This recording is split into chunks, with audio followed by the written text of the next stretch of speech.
आपको वो दिन याद होगा जब पाकिस्तान के कुछ आतंकवादी कश्मीर में आकर 26 बेगुनाहों की जान ले लेते हैं और धर्म पूछ कर उनकी हत्या कर देते हैं।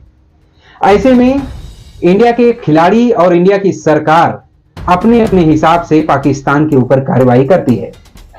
इंडिया के खिलाड़ी पाकिस्तान के खिलाड़ियों से हाथ मिलाना, बात करना सब बंद कर देते हैं और इंडिया की सरकार पाकिस्तान के ऊपर ऑपरेशन सिंदूर करके उन 26 बेगुनाहों की जान का बदला लेते हैं। ऐसे में क्या हमारे देश के बिजनेसमैन अगर पाकिस्तान के किसी खिलाड़ी के ऊपर पैसे बरसा रहे हैं तो क्या यह ठीक है? दरअसल हम बात कर रहे हैं सनराइजर हैदराबाद के मालकिन काव्या मारन की। काव्या मारन ने अपनी टीम में अबरार अहमद को शामिल करने के लिए 2.3 करोड़ रुपए खर्चा किया है और उसे अपनी टीम में ले लिया है, जिससे कि इंडिया के खिलाड़ी बात भी नहीं करते।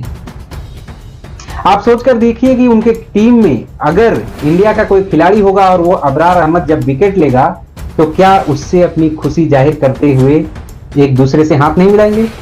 हाथ मिलाना अपनी जगह की बात है, लेकिन काव्या मारन ने जो अबरार अहमद को पैसा दिया है वो पैसे से टैक्स भरा जाएगा गवर्नमेंट के पास और पाकिस्तान की सरकार उसी पैसे से सेना और आतंकवादी और कट्टरपंथियों को सींचने का काम करेगा।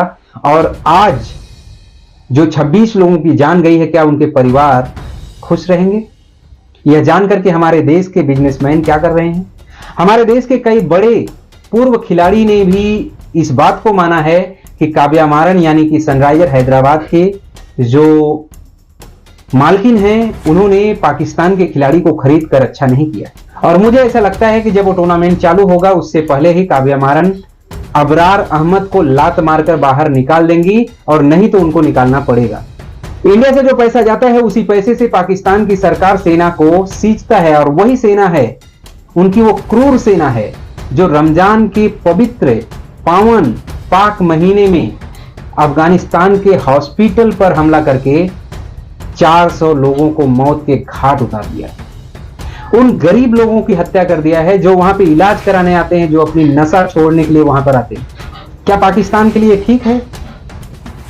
राशिद खान ने ट्वीट करके कहा है कि पाकिस्तान ने ये अनजाने में नहीं किया है बल्कि जानबूझकर किया है और पाकिस्तान ने जो ये किया है वो कहीं से भी ठीक नहीं है। गरीबों की जान गई है, उन मासूमों की जान गई है जो वहां पर दवा कराने आए थे, अपनी नशा को छोड़ने आए थे, उनके साथ जो उनके परिवार के लोग आए थे उनकी मृत्यु हुई है। मुझे मालूम नहीं है कि अफगानिस्तान की सरकार इसका बदला लेगी पाकिस्तान से या नहीं लेगी, लेकिन ये जो हुआ है और जो पाकिस्तान की तरफ से हवाई हमले अभी भी जारी हैं ये ठीक नहीं है, कहीं से भी ठीक नहीं। आपको अगर युद्ध करना है तो आप अफगानिस्तान की सेना से युद्ध कर लीजिए, तालिबान की जितने भी सेना है, कार्यकर्ता हैं, उनसे आप कर लीजिए ना आपको जो करना है। उन्होंने तो हमला किया है आपकी सेना के ऊपर, फिर आप मासूमों की जान क्यों ले रहे? क्यों आप हॉस्पिटल के ऊपर हवाई हमले कर रहे, या फिर जहां पे नॉर्मल लोग रहते हैं वहां पर आप आतंकवादी बताकर हमला कर रहे? मुझे मालूम नहीं है कि पाकिस्तान में किस तरह का इस्लाम चलता है। हमारे देश में यानी कि भारत में जो इस्लाम चलता है इसमें तो बहुत सी मासूमियत होती है।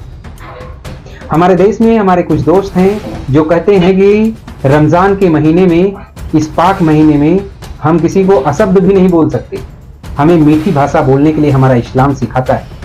लेकिन वही पाकिस्तान है जो पाक महीने में बेजुबानों की जान ले लेता है। और मुझे दुख है कि अगर वो भारतीय पैसों से किसी की हत्या करता है तो मुझे बहुत दुख है। और मुझे मेरे देश के बिजनेसमैन को मैं कहता हूं कि छोटी मुंह बड़ी बात है, लेकिन आप पाकिस्तान में अपने 1 रुपए को भी मत जाने दो। जो दूसरों की हत्या कर दे उससे क्या मासूमियत दिखाना है, जो दूसरों की जान ले ले उससे क्या मासूमियत दिखाना है। खुद पाकिस्तान में रहने वाले लोग भी ये मान रहे हैं कि पाकिस्तान की सेना रमजान के महीने में ये जो किया है वो गलत है।